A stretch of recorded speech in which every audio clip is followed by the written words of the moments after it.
Okay, guys, we're gonna get going. I'm incredibly excited to introduce Linda to you guys. I met her a couple of years ago during the Women's Virtual Exchange. Linda has been a woodturner for 20 plus years. She's very accomplished. She is from Minnesota. She is part of the Minnesota Woodturners Association out by St. Paul area. She is also a member of the AAW as well as Women in Turning and then the Youth Committee for the AAW. She's had several articles published in American Woodturner magazine as well as Woodturning Fundamentals. So if you've been following her on social media or anything, you've been kind of watching her with all of her embellishments and her mushrooms and things she makes.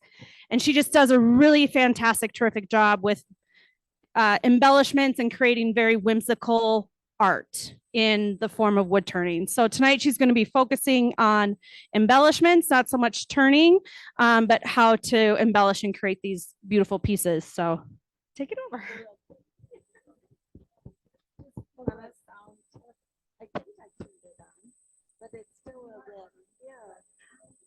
Yeah, the red light. Oh, there. Oh, wow. Okay. Now you'll hear all that feedback. Well, it's wonderful to be here, and I'm really excited about this evening. And I've got a couple things just touched on the women in turning. We are going to go in our 5th year of virtual collaborative exchanges. And this is sorry. Is it working now? How about now? Okay. All right. It's a really exciting opportunity for women to network, and all of the projects are archived and you can watch them online at the AAW website. So I put on my apron to show you the patches from the 4 years and to get people excited about another year coming. Okay, I'll probably goof up everything you did. Okay, so today we're going to do embellishments, and I can sit here and talk and talk and talk for hours, but I want it to be about what you want to learn. So anyone that asks a question will give a reward. Ooh, so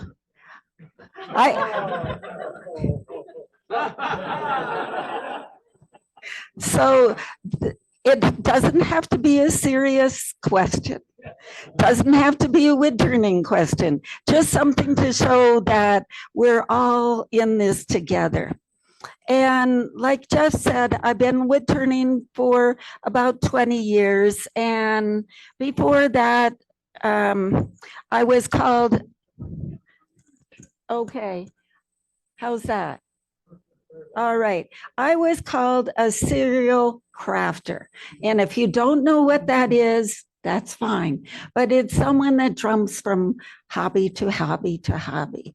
And with wood turning, I stopped jumping. I have, in all those 20 years, not reached a time that says, I'm bored, I'm tired, what more can I do? So that is really exciting thing about working with the lathe and wood turning. So I know we all have heard some favorite sayings from every demonstrator that comes. And one of them that I like is, if you have 3 basic tools, you can do anything. You can turn anything. And so I took that philosophy with starting with carving. So I picked 3 burrs and decided, okay, I can do anything with these 3 burrs. And so far it, you stray a little bit here and there, but I have kept with those 3 basic shapes. And with most things I do, I like to create sample boards so they can be an actual turning that you're just willing to experiment and try all kinds of thing on it. Can be literally just a little hunk of wood, a board, but it is good to know your equipment, test it out, and know what the possibilities are. And I say all of that, that I plan, I do drawings, and I try to do a process. People sometimes say, oh, the wood speaks to me. Well, it's never talked to me. So either I'm not listening or something's going wrong. But I also firmly feel intuition accidents really are exciting. So you do something and you remember some little tidbit you watched in a demo years ago, and aha, I can use that. So I would like to start off. What does that look like in my shop? What do I do? Well, my shop is about 10 by 10, lots of storage, lots of good things to at my disposal to use. But I have some items I'd like to talk to you about in safety in carving, and that is dust collection, protecting your lungs. And for me, it's sort of a tender subject right at the moment. I had two friends, not woodturners, not smokers, but died of lung cancer this year. So it happens, and there's things we can do. I have an overhead desk collector. I don't know the brand, but it's overhead. You turn on a switch, and I have a dust collector at the lathe, the jet that, you know, when I'm sanding, I turn on. I have a big Powermatic fan that is designed for dust collecting, and it is very effective. Then I wear a power cap from PK or JPS, whichever company you want. And that is lightweight. It flows fresh air over my face. And I have none of that tonight. So what I'm going to do is use this. And this is an RZ mask. And pardon if it's a little dirty, but it has an inside filter, and then it has little filters inside here. So it's a little more protection than an N95, but if nothing else, wear one of those. So if I don't do this, my allergies just trigger like this. So enough about the safety. I do always tie back my hair. And you say, well, why do you use your face shield when you're carving? Well, I've had one of them come out of the machine and hit me in the face. So it's good for breathing and it's good for protection. Doesn't, you know, I've got it already. Just put it on and use it. So that is the start of my equipment. The next is the carving equipment itself. And I have 3 different modes or levels of equipment. And what I have brought today is the Dremel. And the Dremel has a lot of power. It is in a really nice price range, meaning it's affordable. And the downsides of Dremel are it's noisy, and this is a little big for my hand. So to counteract that, Dremel has come up with this handpiece. I think Dremel is in the $75 price range. this handpiece that extends, makes it fit in my hand better, puts me a little bit away from the noise. This is $32. And then the little stand was really cheap, $15. So this is a powerful piece of equipment. The other that I have is a micro carver, and those can range from $200 to $2,000, depending on your budget and everything. The one I have was about in the $400 range, and I really like it. It is a lot quieter. There is a lot less vibration on your hand, which can become an issue if you're sitting for hours on end. And the downside is that if you do too long, too much power, the handset can get hot, and there is a little bit of a risk for doing damage to the equipment if you ignore that. I had started with one that was $99 and went through twice. So I know it can be done that you wear them out. The third, I bought a Fordham because the Fordham is a well-known name, lots of power. And the advantage to Fordham is the power. It's not going to burn out like the micro carver. It readily goes forward in reverse. And most of the carving I do is holding towards me, but the Fordham allows you to carve away from you, which is with that power very nice because you're taking the dust away from you, and when you carve towards you, sometimes if you get a little careless, you have a little slip, where if you're going away from you, your injuries are a little less.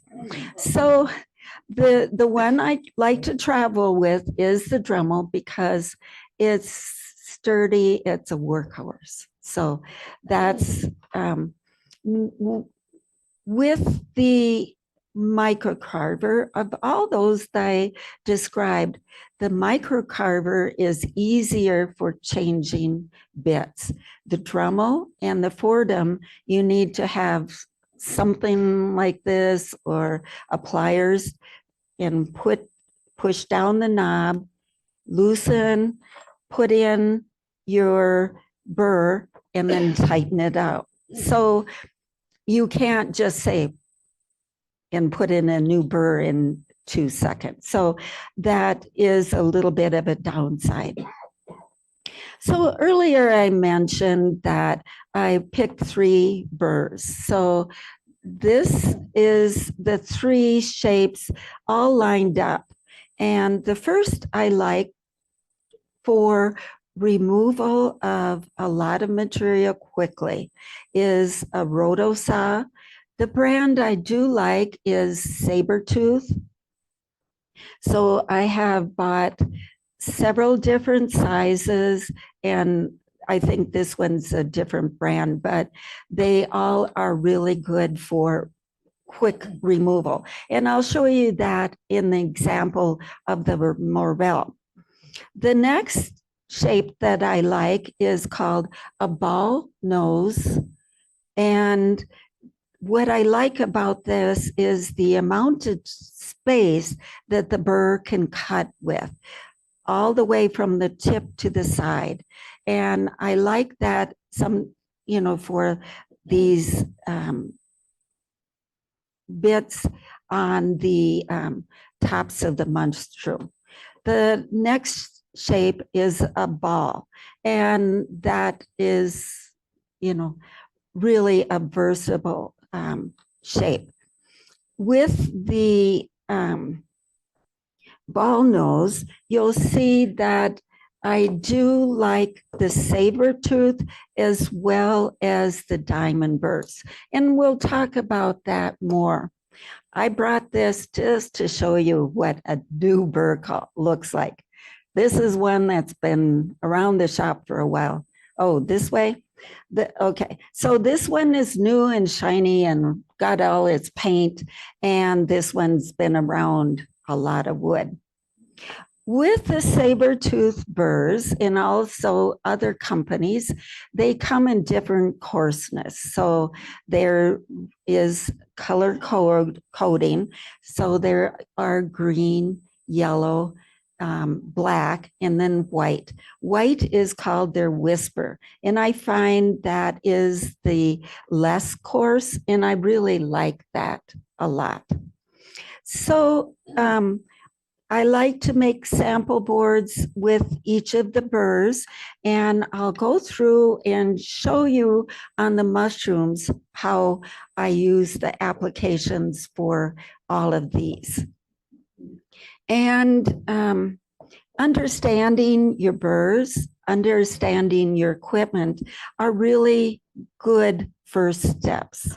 So I'm going to take this Dremel, put in a burr, and put on my face mask, which I hope will still allow the sound to come through. And I always tighten, I get up a little tug just because I want to make sure it's in there well. So in the mushrooms, a lot of different shapes will resemble a mushroom. And you can do a lot with color and the shapes. So this morel starts off with a very simple turning. So when you're looking at something to replicate, you can look online easily for a picture of, in this instance, a morel. And with the turning, the basic turning, I try to replicate the high points.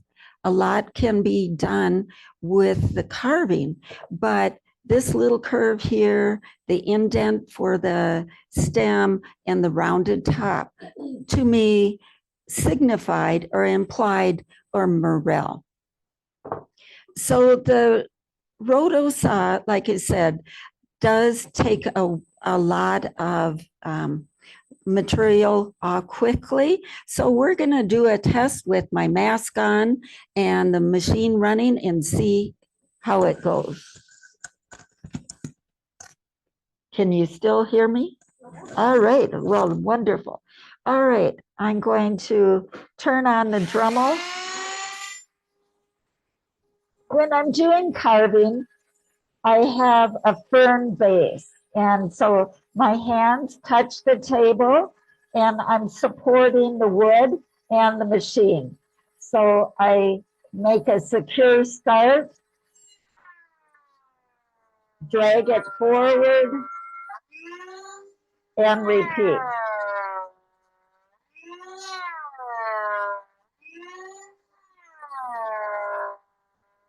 So I'm not worried that the cuts are all the same, and I don't have to do it all in one pass.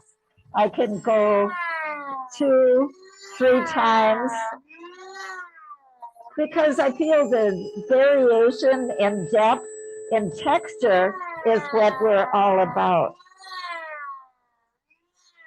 If you looked at my mushrooms, all of them are painted with a dry brush technique, and with that technique, I'm paying attention to the high spots. So you can see on all the examples that there is depth of color, depth of texture, and the dry brush is hitting the high points. So I try to pay attention to this spaces between each one of the cuts. Okay, it is free wood. Okay, I don't know if you know Hunter Tools, Mike Hunter, he's in my chapter. And I know the guy that makes all his tool handles. And Mike uses birch. And so all those cutoffs for the end of your Hunter Tools not all of them. A lot of them end up in my shop.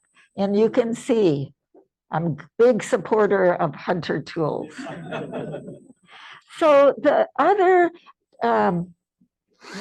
action this does is you can see on this mushroom that it is not a perfect cylinder. So this area is carved away. So I still do a firm foundation, and I'm supporting the wood and the handpiece. And this time I'm dragging it, and I'm trying to remove wood so it's not a perfect cylinder any longer. And you can hear I'm about pushing the limits for the power on this machine with going like this. So you get the idea. This tool does work in two different directions. And I use that on the morel for the stem as well.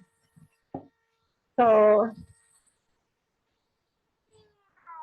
I'll start here, make some cuts, and what I'm looking for is to create these ribs. So I'm removing spaces between the ribs.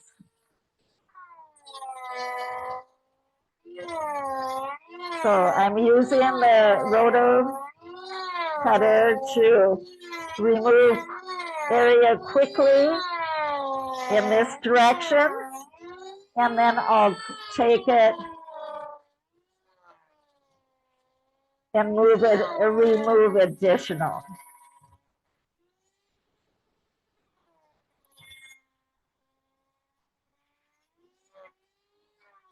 So that leaves in itself a lot of texture and interest. So that's really our purpose, is to create details. So on this area that I have done an indent, then I would come and make these little gills, just like I did on the other side. And I try to alternate them. You don't want them all to be a level. So trying to be organic and do a little bit different so it looks, holds the person's interest.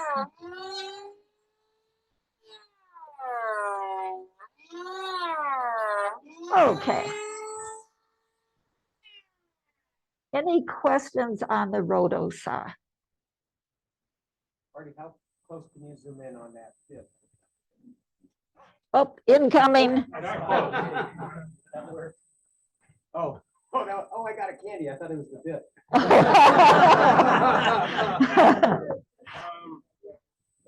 That's much more helpful. Okay. That's probably Yes. the closest we're gonna get. Okay. Because How are you cleaning your bird? Oh, that's a good question, because they do need cleaning. All right, so I have some brushes, and they're wired brushes. And so what I will do is turn it on and run it over the burrs.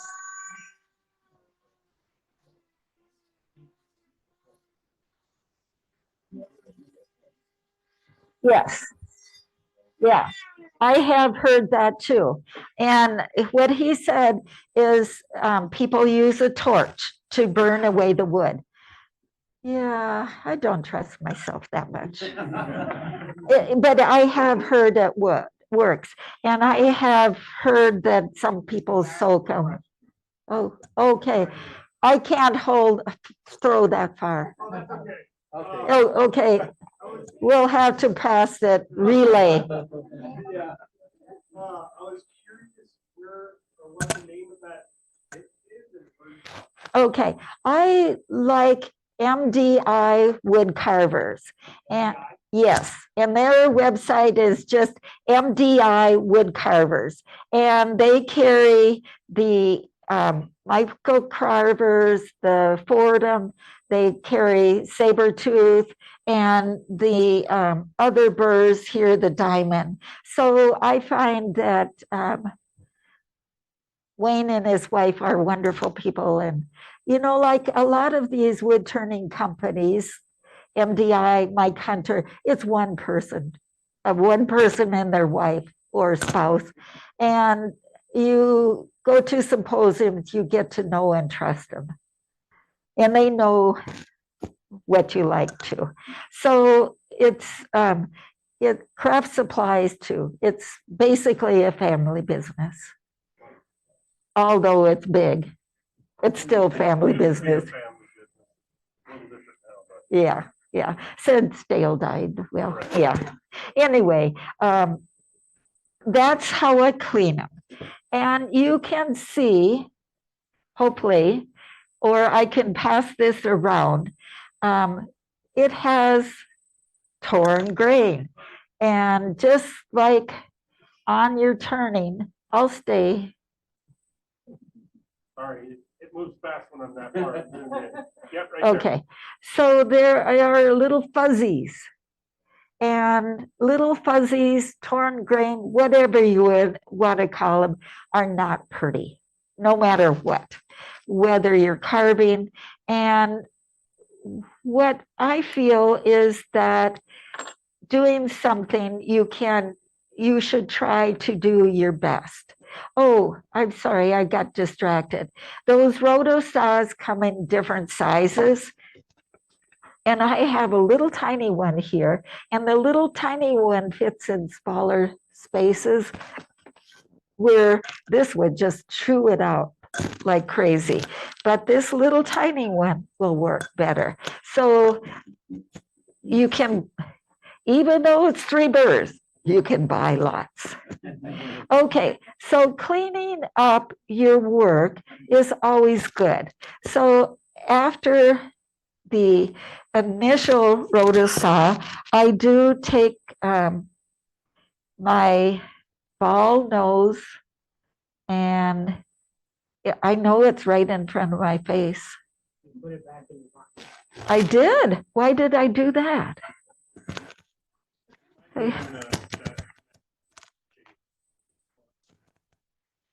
No, that's the diamond one.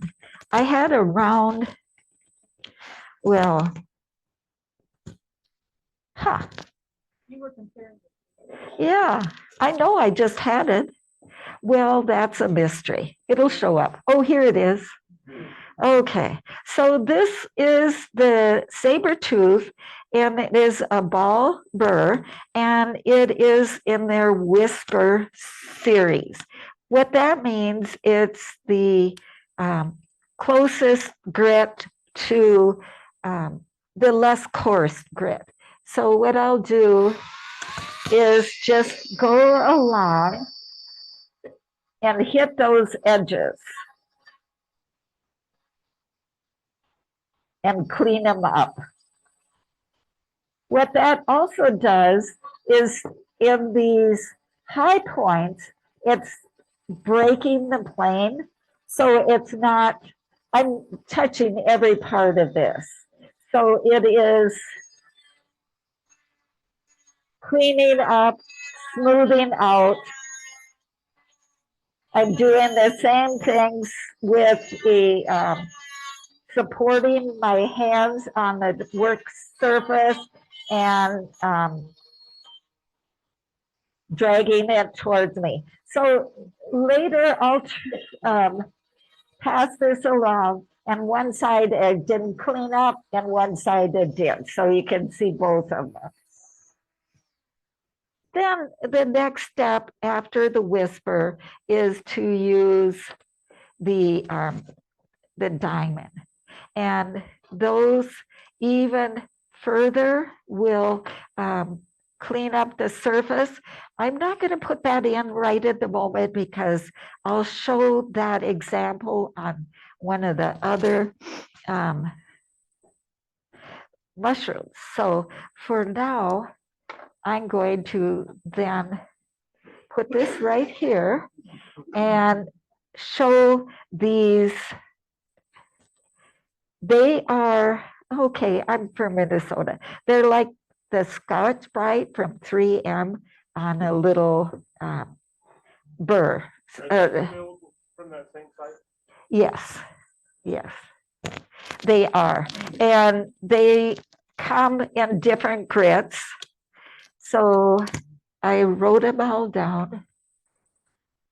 Well, so there's 180, 220, 320, and they will do a couple things for you. They'll do a final cleanup and they will remove some of the dust, because before you paint, you always need to remove all the sawdust.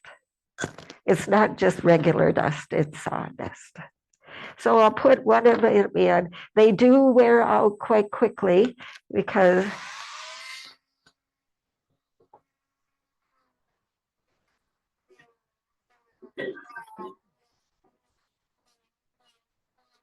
so that you can work around here and it really will improve the surface. And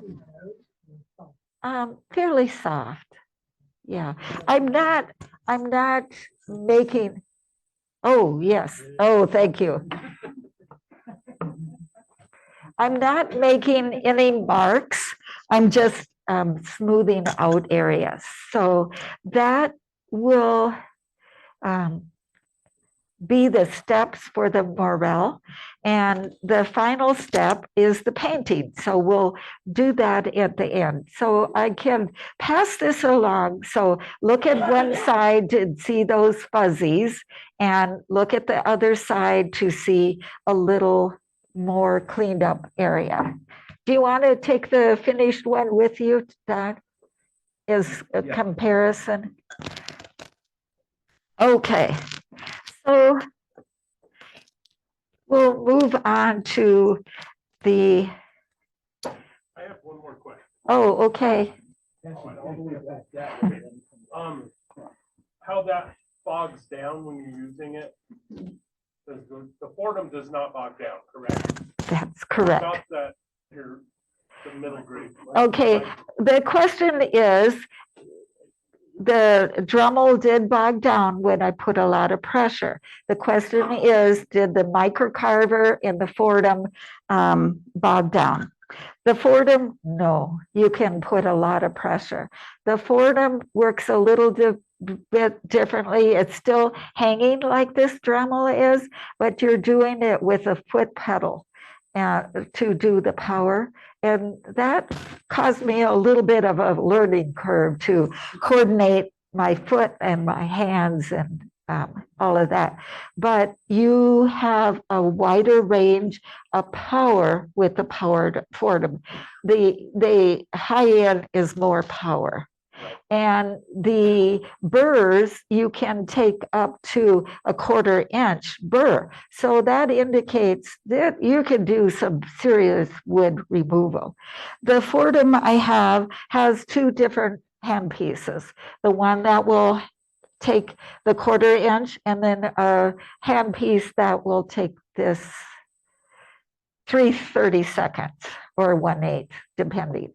So that gives you a lot of variety. The Dremel will it will not go up to a 1/4, but it will take couple, and you have a little collet that you take this thing apart, change the collet size. The microcarver is, I think, more of a finesse machine. It will allow you to do delicate and smooth work. Not to say the Fordham can't do that, because it can, but a lot of it becomes what you're comfortable and used to. And I think there's a place for all of those pieces. But if you are starting out and not sure if you're going to do 1, 10, or 100 pieces, this Dremel is the middle of the line, a good place to start. Okay, so I have my next example is a very iconic, for lack of different description, mushroom. And I brought some examples here. It's pretty much any shape goes. All of these are identified as mushrooms.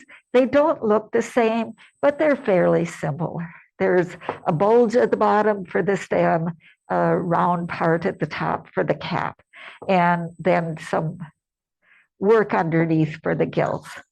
But I brought these to show that you can paint and not necessarily put in all of the detail. And we were talking earlier, and having a different price range in your products or price range for people, that's nice. They can start with a very inexpensive and work themselves up to whatever the budget allows. So with this mushroom, I have 3 examples here. And we'll put aside the simple one, but this is the next. It has the carving on the top and the stem. This one has that same carving on the stem and cap, but it had a little bit more detail and mushrooms on the side. So adding more detail, this one is similar, but no mushrooms on the side. So there is a lot you can do. It's just up to your imagination. So let's go through the basic things. On the cap, I like to use this type of texture for the cap. So for me, that implies the little dots on top of the mushroom. So it represents that. And then on the stem, I have settled in most times this type of texture. And that's where I'll show you the diamond burr. So I'm going to get started. And for this, I could use either ball nose or the ball. So today I think I'll take the ball. The advantage to the ball nose, you might get a little bit more irregular shape. With the ball, it might be a little bit more uniform. But with this burr, I'm going to use a whisper burr. And just start, well, this one has a little wormhole. So start with the same things that always supporting and structure. So I'm always pushing with this machine towards me. So I'll start at this secure spot, push down, and go towards me. Because I'm leaving those marks made by the burr, I rotate it. So that way the lines aren't all going the same. There's different directions. And just like in the morel, I'm trying to pay attention to the areas between the carving, because that's where all of the dry brush paint will pick up. And you can see how easy it will be to get into a rhythm. And you can say, well, what if I'm not going to paint? I don't like those burn marks. Well, there's 2 ways to get around it. One is to slow down the speed and less pressure so you're not burning. But I rarely use it without painting. so I don't worry about it.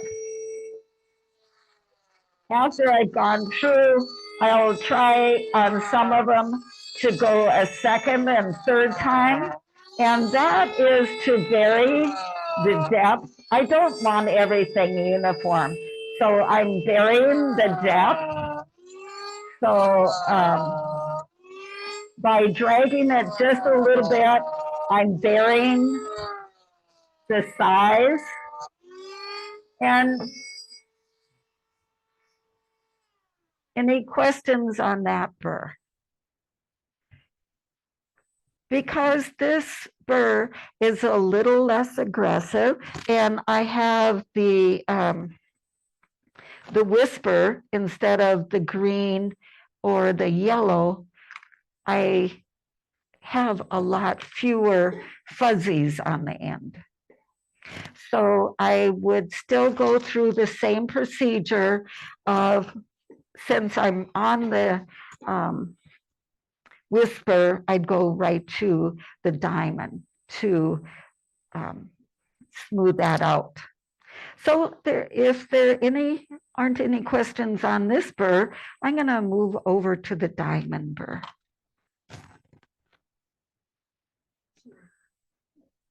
Did you have a question? Well, I was gonna ask why you told it towards you, but you answered it. Yeah. A question from online is, do you always run the Dremel at full speed? The question is, do I always run the Dremel at full speed? And the answer is no.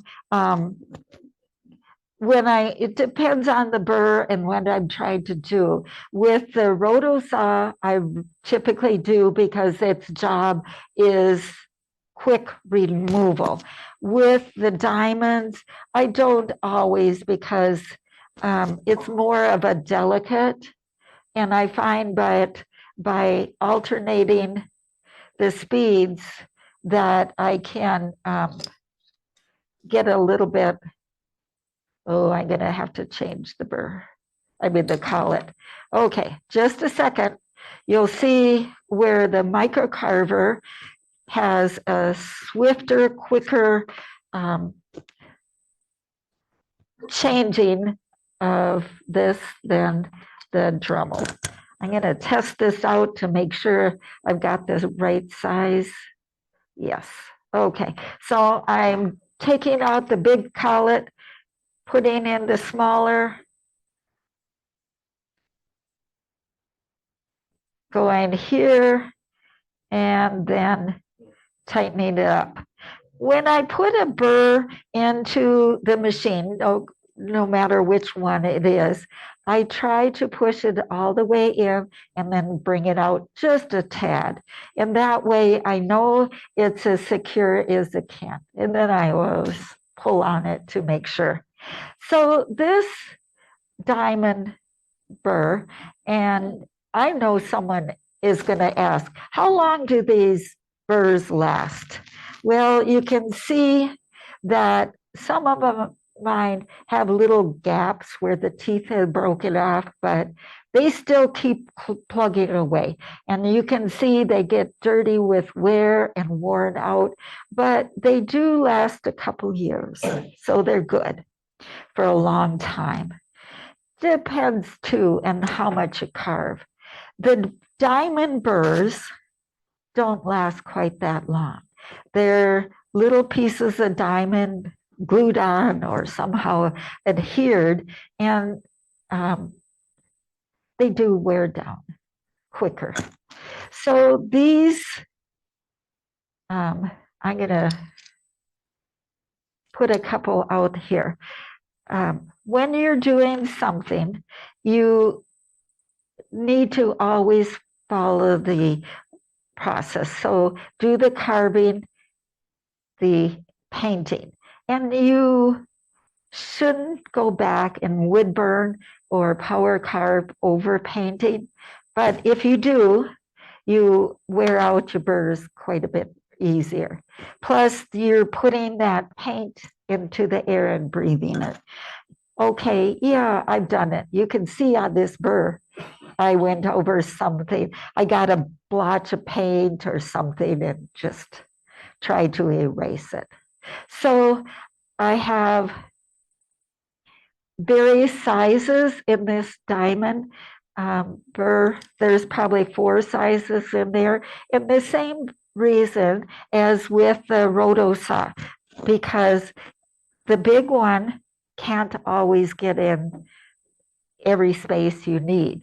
And when you're doing carving, knowing your burrs, what area and how to fill that area and get every area carved is important. So this is an example that the transition between the gills and the stem needs to be carved. So I use different burrs that are smaller to get in there. So a lot of details. Okay, so with this, you can use it a few ways.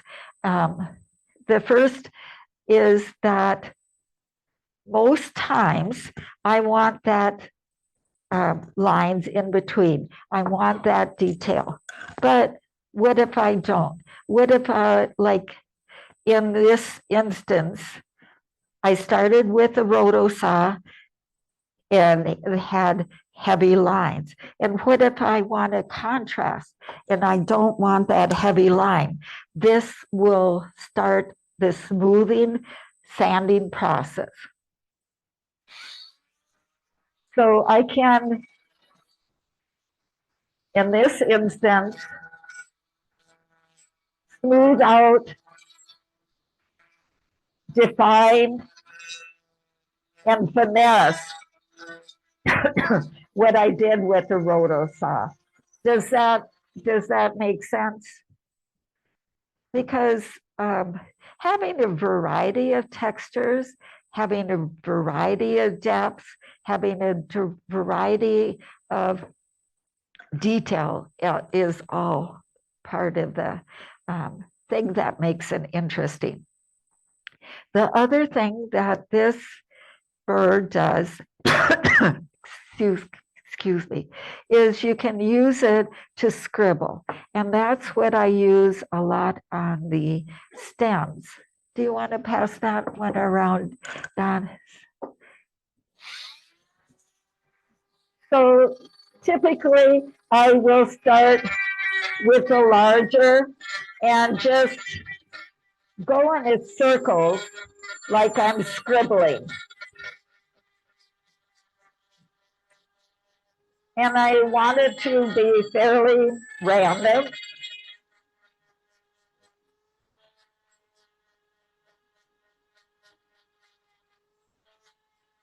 So I'll cover all the way down to the end so I can create 2 areas for you to see as an example.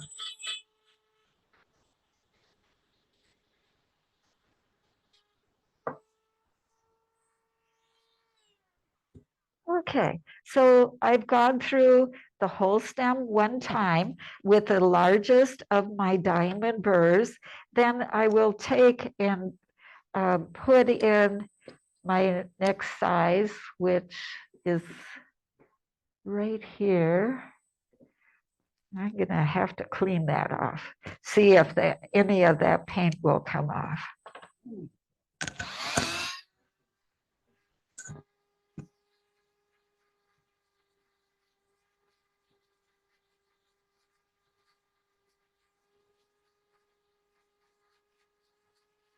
Okay, that cleaned up quite a bit. So I will go through that same area a second time. And because it's a different diameter, I'm getting a different pattern. And because I'm doing this a second time, it's more likely that I'm going to get all of the area, that it doesn't have an area that is skipped or missed. And when I do the circles, I try to overlap with intent to make sure every area is covered. So that leaves a little bit tighter radius. And you say, well, you sure do a lot of repeated going over. But I firmly believe that in following these steps, I put forth the best I can do. And okay, it doesn't matter to me that I spend 4 hours making this darn little mushroom or 15 minutes on that one, because it's um, it's all practice, and it's following a procedure that will help you when you're making your more detailed or expensive items. So now I'm going to take one of the smaller, and for the smaller burrs in the diamond, they do cut in deeper and leave a different kind of track. But each round that I go takes less and less time. So you fall into a routine, and the time just passes very nicely. Okay, so any questions on those, the area and the stem? Okay, do you want, we can pass this around. I would still go with the Scotch Brite little pads, but this is not very deep compared to here, so extremely light. I would do it just to remove anything I might not see with my eye. Yeah. Ooh. Oh, finally. Instead of those Scotch Brite pads, have you ever tried using like the flat sanding? Yes, I have. And that does, that certainly works. It does more sanding than this. And this says that it does have grit assigned, but this is a finishing. It's not really sanding. It's removing fuzzies and other debris, where sanding will dig into the surface a little more. Yes, that's a good word, scuffing. Do you use just one grit or do you go through the grit? I go through the grit, but a lot depends on how it looks and feels. Because it's free, use a lot of birch, and it's beautiful to turn, and it's nice to carve. I have done other woods that require more, like walnut has nice crisp edges that require less. Okay, we're going to have to do a relay here. Oh, sorry. On that note, with the flats, have you tried this bristle brush? No, I haven't. Who makes that one? I'm a jeweler as well as woodworker. Okay. So I use the bristle brushes for my jewelry. Okay. Very similar grit, Yes. but they don't dig like the flats. Flats tend to dig when you push it in, but the bristle brushes, like you can have up to a 80 grit, and they go all the way down to like 1 micron. Okay, there's always more tools to buy. I didn't repeat his question for the Zoom people. The question is, have you used the silicone bristle brushes? And he was talking about the advantages. It does the advantages of the scuffing without braiding. So that is another item to look into, and there's always more to buy. Larry just pulled it up, the FRMDI. Oh, they do. Okay, all right. That's one. Yeah, Fordham or Jewel Tool also makes one. Okay, can Zoom, Same stuff. okay. There was some chatter. They looked it up online as we're discussing, and MDI Wood Carvers does carry the silicone bristle. So there is another opportunity. And, oh, they do lots of stuff. How are we doing for time? I want to make sure, okay, I want to make sure we do some painting.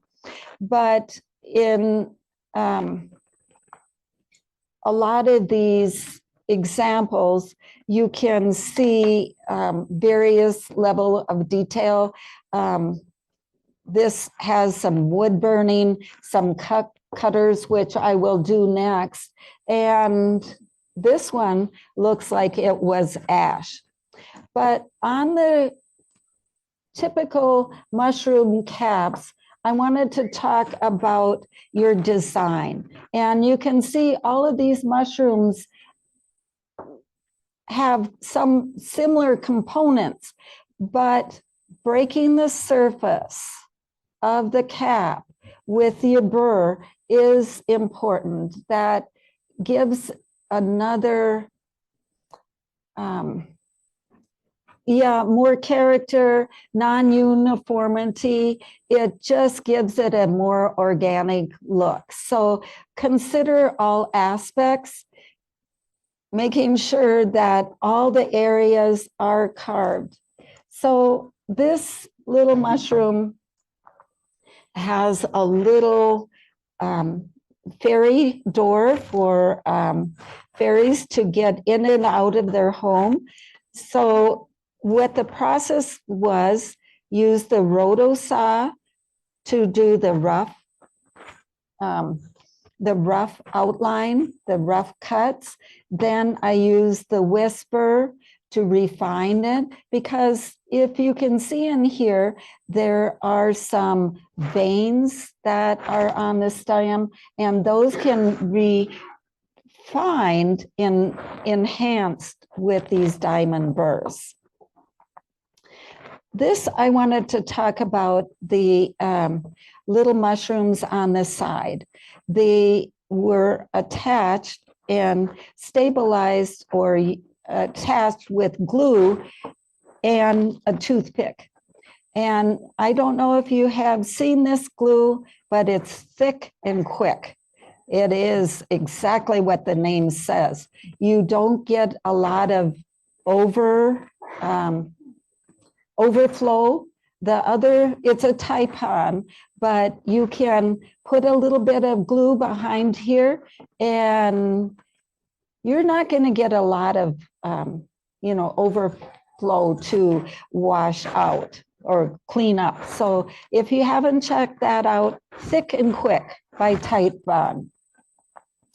And I learned this by listening to Kristen Levere, and what she does she makes eggs and spoons and has leaves flow organic on the item. So she will take it, set it down, drill a hole, and use a toothpick to stabilize it. So there's glue underneath, and that toothpick just works as a dowel to keep it in place. When it's dry, you just can use a wire cutter and snap off the excess toothpick and paint it. So it is very good for small pieces to keep them stabilized. You drill all the way through? Yes, all the way through this into the base. So you're creating a dowel.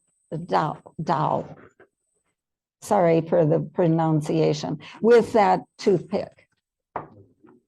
So where was I going from there? Oh, the cup cutters. Oh, those are one of my favorite, and I use them quite a bit.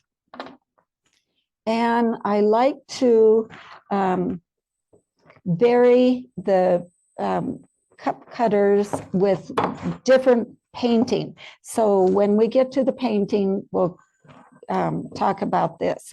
And these are from MWI wood carvers as well. And they're under Michael Kay's cup cutters. And he is the one that designed them.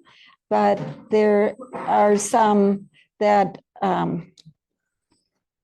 are from other companies that are similar effect, but these are nice. I need to change my collet again. I'm going to make sure this is the right size. When you attach the little mushrooms, are they mostly carved when you attach them, or you just attach rough pieces and then carve them? Okay, that's a good question. The question is, when I attach the little mushrooms, they are fully carved, fully sanded, fully painted, so that I don't have to worry about one little crack on the edge that isn't painted. That's a good question. Well, they're all good. I didn't throw a piece of candy. Are you ready? Okay, so I've got the color changed, size back up, and put the cup cutters. With the cup cutters, you're literally burning a hole. So the other piece of equipment I have is a fume extractor. And that will, when I'm wood burning or using these cup cutters, take the fumes and take them away from me. So I'm going to put this back up. And I think this one is the example.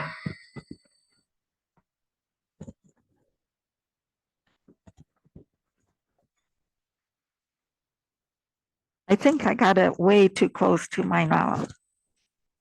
I'm going to help your ears here. Okay, I put this on full power. I take and catch the edge of the burr and then go and push down. On here, just like we're turning, I want to avoid flat. So I make sure I'm pushing down securely so I get a nice round little button and not a flat. You can probably find some flats over here. And in this mushroom and this one, you can see I varied the pattern a little bit. I used a very large cup cutter and only went down a small amount, creating this dark outline. Then I took the whisper burr and carved out the inside of it, and then 2 or 3 other sizes of the cup cutter to give a variety of shapes and textures. So the cup cutter is very versatile. You can see on this mushroom, on this top of the stem, I use a cup cutter, and I'll just show you. I use it on the side and went up. And so that is still, it's just understanding your burrs, making sample boards, seeing what the options are, what it can do. I've used that same technique to make pine cones. So you can do, layers, and then between the areas you made the crescent moon carve out, so there is a lot of depth in that pine cone. So, no, oh, I'm sorry. With the rotosaw and the saber tooth, no. With the cup cutters, Michael Case recommends sharpening, yes. And so I was so leery about doing this, but he practically held my hand so I could do it.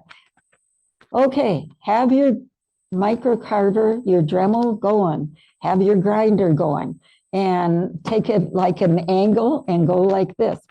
Okay. It sounds so darn scary. Yes. And I didn't do it on my CBN wheel, just the regular wheel. And I could you need the Dremel rotating so you get all the sides. And you need to fix your hand so you're not going to get inside that grinder. And you need to very lightly catch the side. It made the world of difference. A question for you in that. Yes. Instead of using a grinder that's rotating, Yes. could you use a diamond plate? Yes. Like Yes. The credit question, card with yes. diamond phone? The question was, instead of going live with this machine and live with that one, you can use a microplaner or a honer. And that's what I did before Michael convinced me I could do this. So you can see those microplaners. I'm not sure I'm saying the words right now, but it's a little silver sharpening thing. And I just, diamond hone. I just went around the sides and gently honed it. And that did work. So that is, usually with most things, there's more than one way to do it. So I think we have covered a lot of the carving and a lot of the 3 burrs plus the cup burr. So I think I'm going to change here and start some painting. So it's going to take me just a couple seconds to put everything out. Okay. And this is watching paint dry. So we got a half hour. No, I'm kidding. I'm kidding. It's not. Do you want to pass that around? Or this one too, maybe? Oops.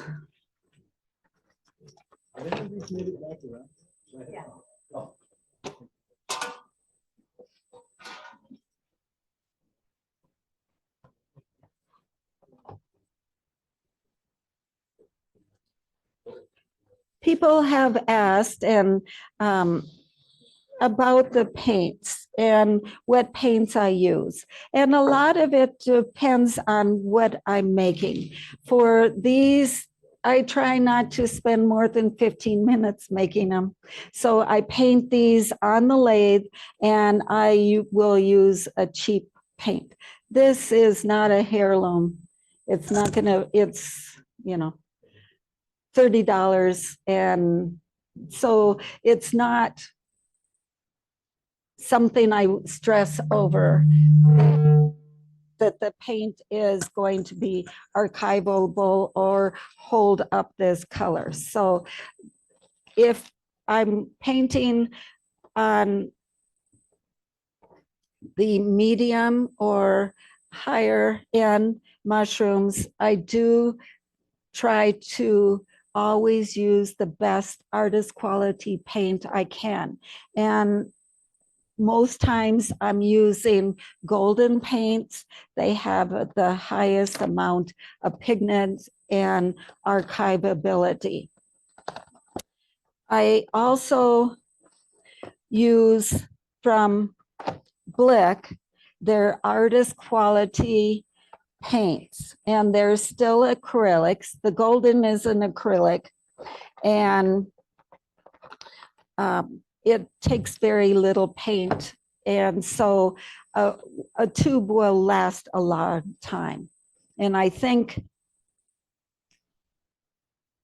it is well worth buying and using the highest quality paint you can use. I have a lot of brushes, and a lot of them vary in price and function. My dentist gives me these, and these do a lot of good cleaning besides your teeth. So I have a brush that I use just for a final dust off. So that removal of dust, just like when you're painting the house, if you don't clean, you have dust, it's going to show in your paint job. So the same with these turnings. So to remove as much dust as you can. An air compressor, vacuum cleaner work well as well. I didn't bring it, but I have a bigger brass brush that I will occasionally take and just go over the whole item. So my first step in the dry brush painting is to put on a layer of black India ink. And this is waterproof or water soluble rather. And that black enhances the depth of all the colors that you apply on the top. Because we don't want to watch paint dry, there is a piece that is prepped. And I'm going to do one little, yes, pull it just like Julia Childs. There's one out of the oven ready to show. What I like to do, I have a workbench for carving and painting, but I'd still like to use paper towels. So when you're maintaining your paint brushes, it's just like any other equipment. If you buy a $1 paintbrush, you're going to get about $1's worth out of it. So we've invested all this time in carving and turning, and we want to use a nicer brush.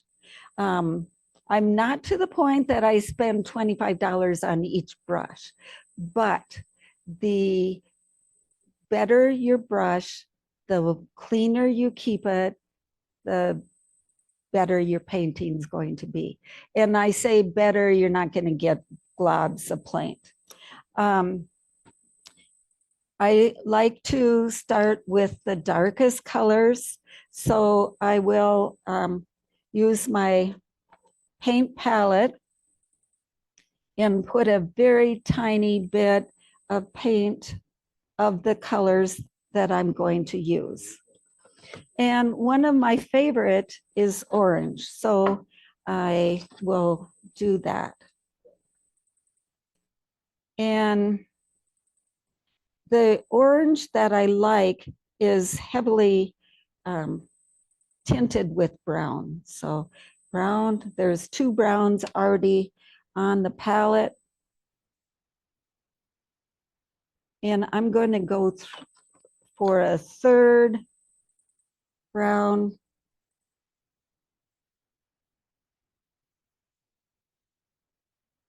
And then this one is yellow oxide, also another favorite color.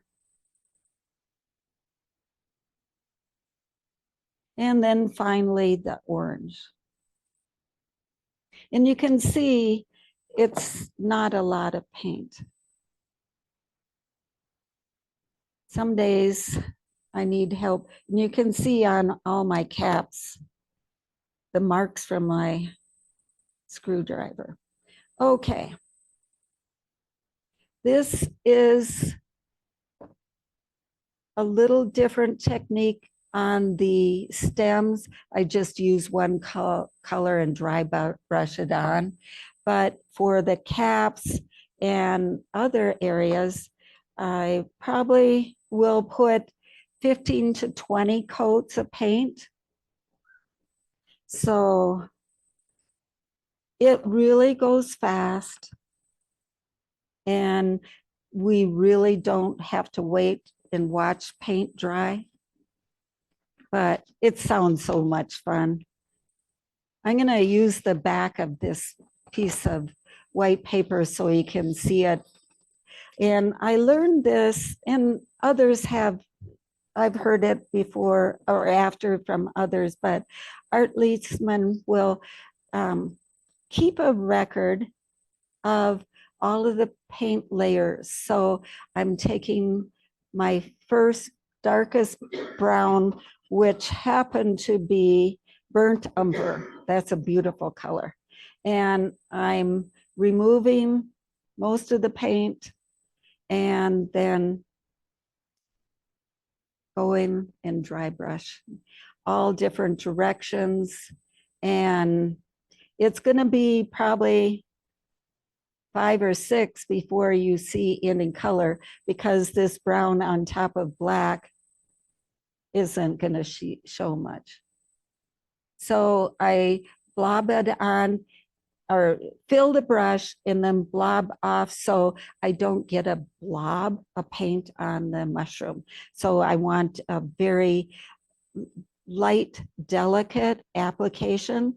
And I'm just going random. I'm not really concerned that the whole thing is covered, but I'm trying to get most of the area covered. And like I said, it's going to be 2 or 3 layers before you notice, you can see any color.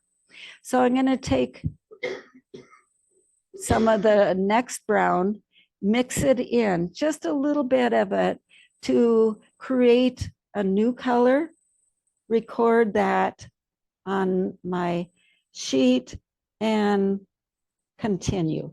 And no, you're really not putting much paint on at all. You can see on my thumb, nothing is really coming off. Even there's not much coming off. So I'll put a little bit more, speed up the process. And you know what happens when you speed up the process? Sometimes the results are a little less. So I would do 1 layer that add a little bit more of the next color. And keep on repeating it throughout. And you can tell on here when the paint gets too much paint in your paint brush, it gets a little dry. I'll just dip it in water and try to clean that off so that I don't get blobs of paint. I am adding more of the lighter brown. I'm just trying to remove some of that water and going through, adding a little bit more paint. I'm starting to see some brown on my mushroom cap. And you can notice on these, you still see the black coming through, but you see, if you look closely, a lot of the layers of the color. So I think at this point, I'm almost to that pure brown of the next little sample. So I'll, with the next layer, bring in some of the next color down the line. But I'm going to take the orange next and put a little orange in here, just because I love that richness that brown adds to the orange. And because this is going to be the primary color, I got a lot of paint on that one. The primary color, now you can really see there, that's a little bit too much of a blob right there, but you can see the color is starting to take effect. And I'm going to do the same with the orange, is to that color shift over there, add a little bit more orange to give another color.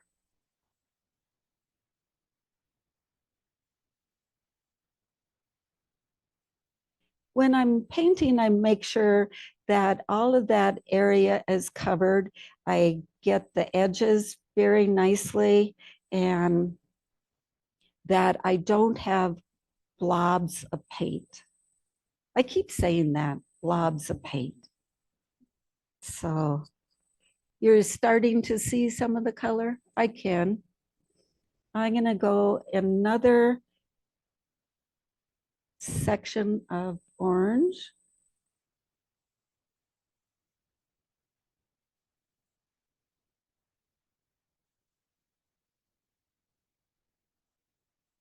With the mushrooms, besides the acrylic, I have used a lot of variety of paints. And the blue one here is milk paint. And if you've never tried milk paint, I would suggest it. It's got a wonderful surface.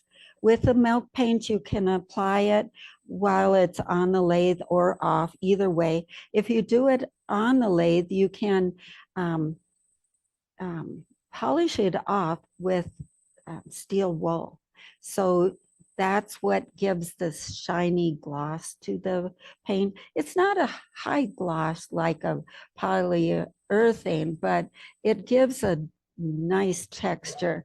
So with this blue one, I sanded off a little bit on the high points and put the orange contrasting color. And that brings me to this. If you haven't invested in a color chart, I would recommend it.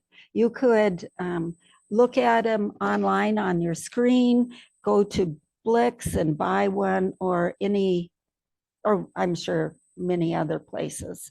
And there, I have a bigger one that rotates that I use at home. That's a very useful tool.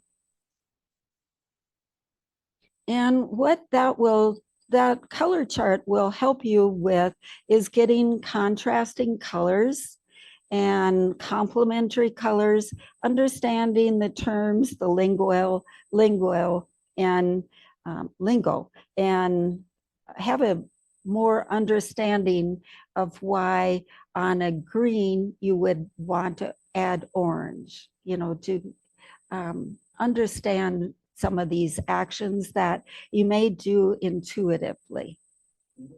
Yes. Do you recommend a particular kind of lighting in your shop so that Oh. you get the colors right?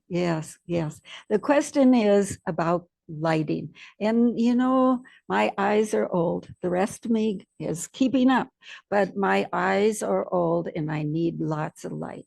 So when I built my shop, I put track lighting. Well, and it's okay. Then I put these lamps on the lathe. It's okay.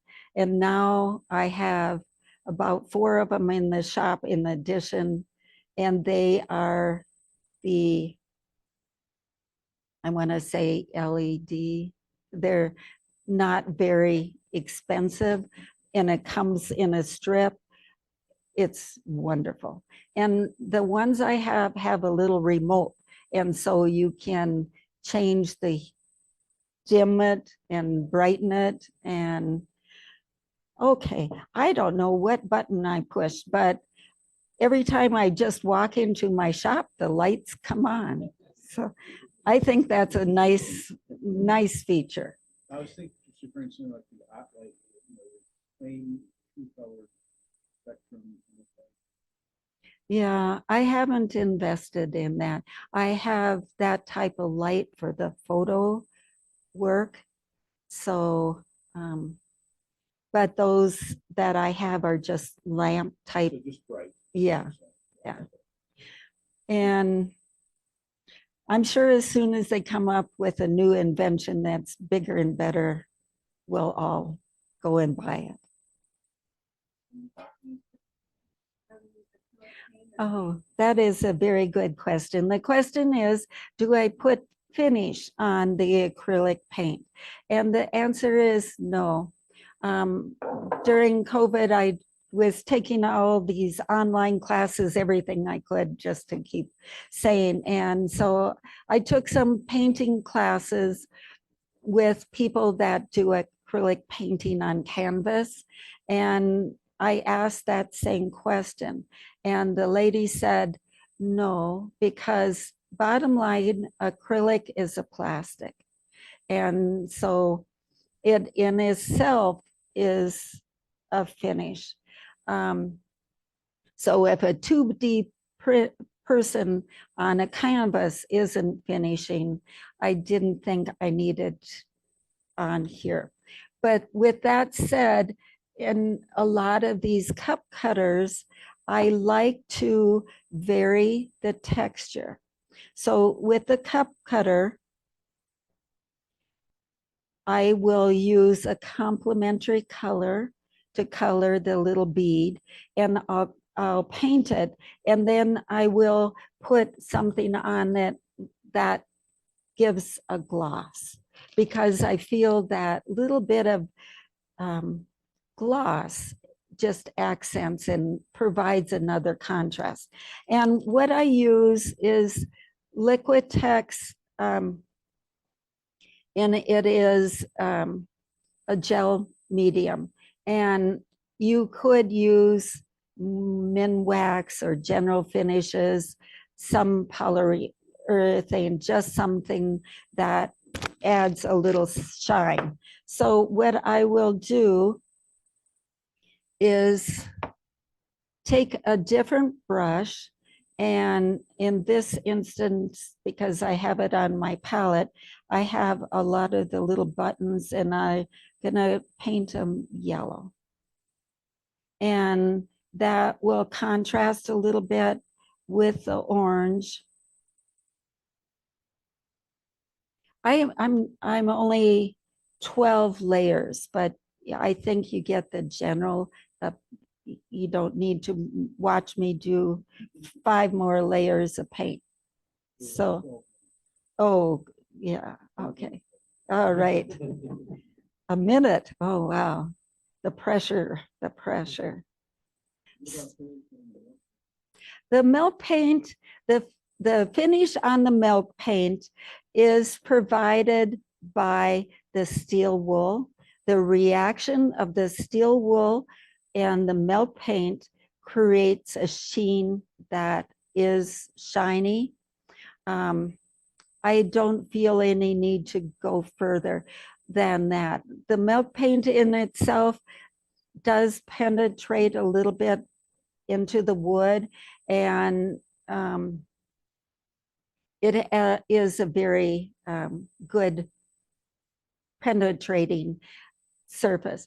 These things aren't going to be, they're going to sit on the shelf and gather dust. They're not, I mean, it's not going to be like a bowl that gets washed a lot or needs reapplying of finish. Usually a little dusting will do it. So I put some of this in a little container, and well, I don't have to open it. I can just,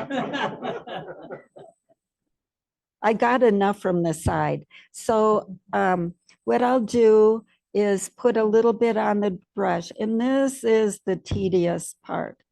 And I will dip that on top. You don't mix it with the paint. No, I have done both, and I'll mix it with, see if I can get, it's not opening for me, so I'm gonna scrounge from the side. So here I have mixed a little bit, and with this brush and that size hole, I want to emphasize the point, so I'm not painting outside the lines. Now I've got dirty hands, but that's pretty much standard. So now I'm applying that to the dots.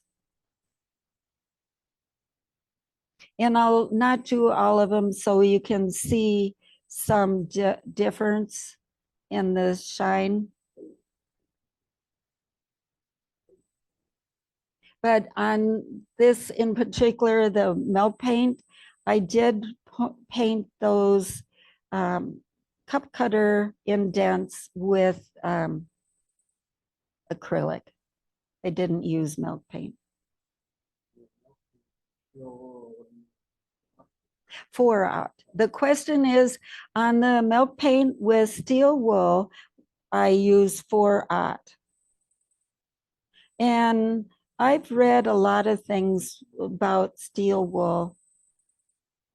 And the kind that you buy at the big box stores is not as high quality as some of the artistic ones, but I haven't progressed.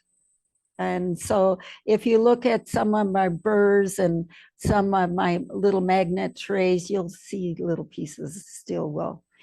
When you're using milk paint, mixing it, applying it, sanding it, and using the steel wool, it is important to wear a mask because you don't, the steel wool does break off and all of that gets in the air in your lungs. And the milk paint is nasty stuff to get in your lungs as well.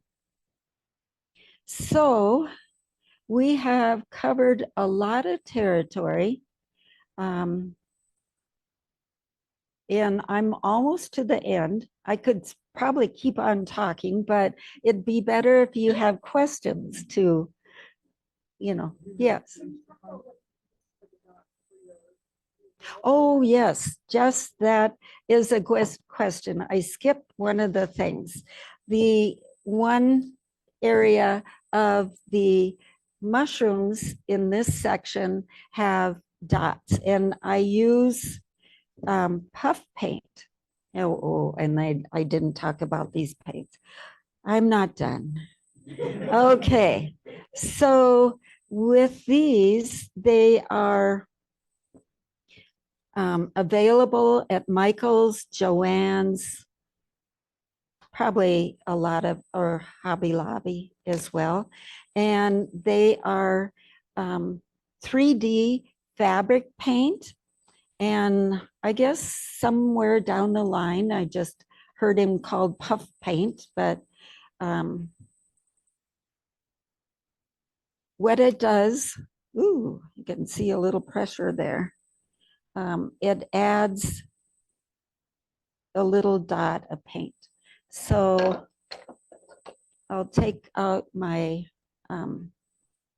sample board and squeeze on the tube so I have paint all the way up, and then just apply over and over.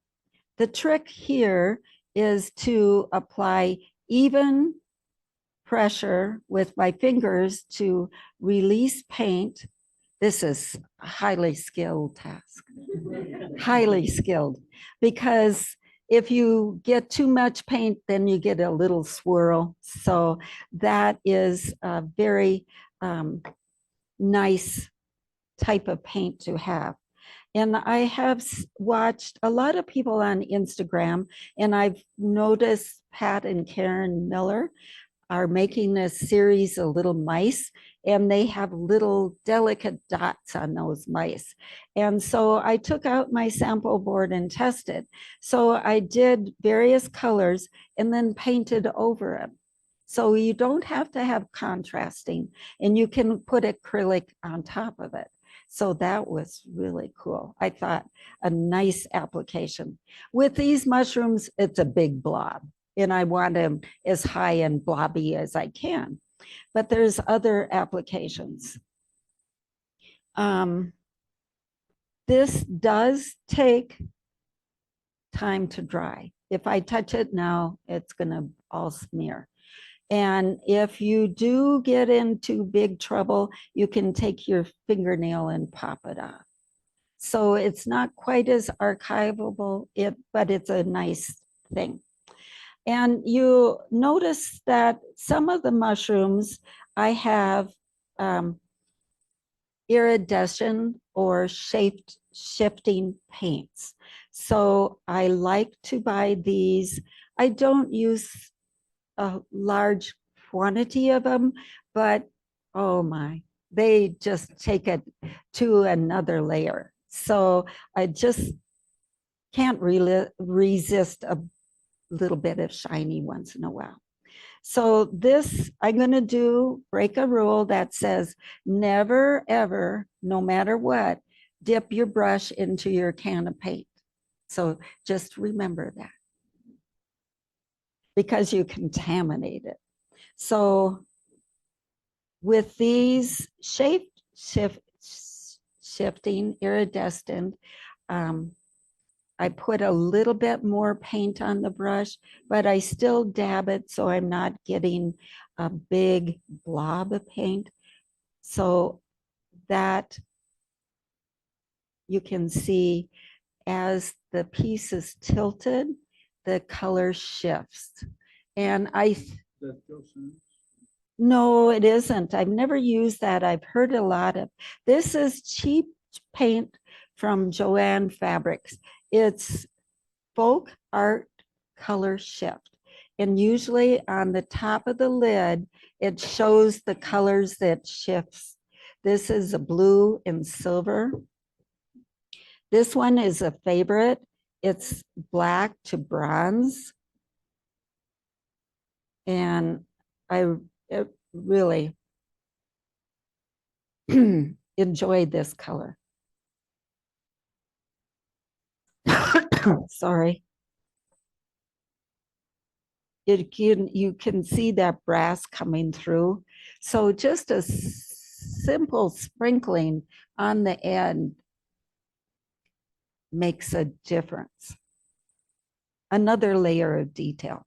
So we added, okay, Chris, yes, hi. Oh, I've never seen it in milk paint. Okay, we have 3 minutes. So I need to get a piece of candy out to the man in the mat, relay for the candy. Okay, so let's fill the 3 minutes with questions. How's that? I have a statement. A statement, okay. The shape-shifting ones that you're calling, Uh-huh, our Fanciful or Hobby Lobby carry a medium, a retarder, if you want to call it, an iridescent medium. mm-hmm, You can add to other colors, yes. and it will give you that same effect. Yes, the question is, or the statement was that there are more quality brands and they have gel mediums that will acquire a similar effect. And Golden does have iridescent paints. So iridescent shape shift or color shift is pretty much the same. Yes. Have you ever had a chance to paint over a piece like that? Oops. Can you paint over the piece that you've done before? Okay, so this is a sample piece and I'll go home and paint it black again. I just got all over. Yeah. Oh, yes, we can pass there. I'm sorry, I didn't repeat that last question. Can you ever start over on painting? And my answer is yes. And this is a demo piece and I've painted it several times. Take it home, maybe take a wire brush and then put the black indie ink on top of it. If I for some reason get a blob of paint, I will go back with the wire brush it off, which muddies it. So then I'll put black on top of it and try to correct it. How do you use India ink on the bottom layer instead of black? Okay, the question is, why do you use India ink on the bottom layer instead of other paints? And that's a very good question. And I have asked it of several people. I've asked Andy Wolf, and what she uses is a black chalk paint in a lot of instances. And that black chalk paint adds a little bit more texture. It's got an abrasive in there. Rebecca DeGroot, I've asked her, and she uses the golden liquid black acrylic. So she's using black paint. So there is no, you got to do it this way.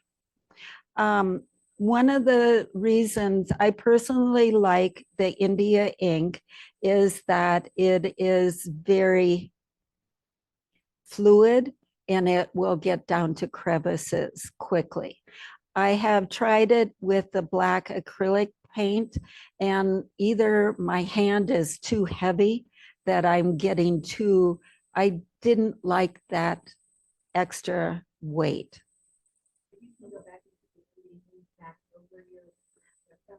I have, yeah.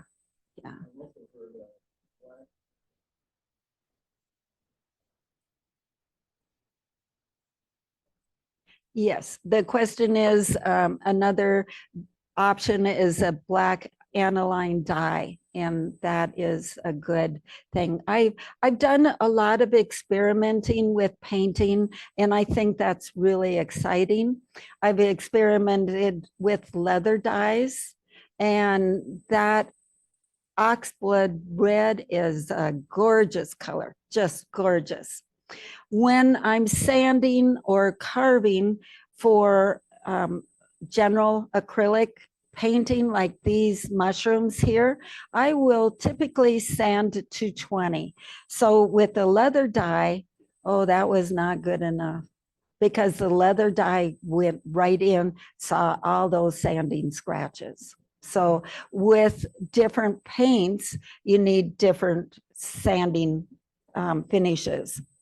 This little mushroom I was really happy with. And what I did is put acrylic paint, and then I wanted to put moss on top of my mushroom. So again, with one of those online Zoom classes, a lot of the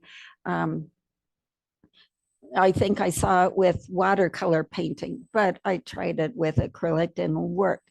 So I put a layer of the acrylic paint, and while it's wet, I sprinkle salt on it. So either table salt, sea salt, or you probably know what it is, the salt you throw on your driveway.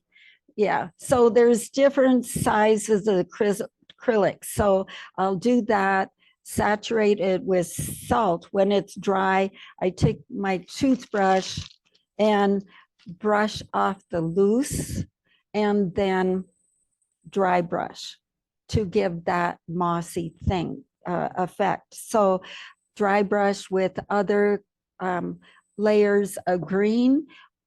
And also I find that oxide yellow and black really enhance that. I did a platter that mimicked birch bark using that salt. And I was really happy with that. So there's a lot of things you can experiment with. Yeah.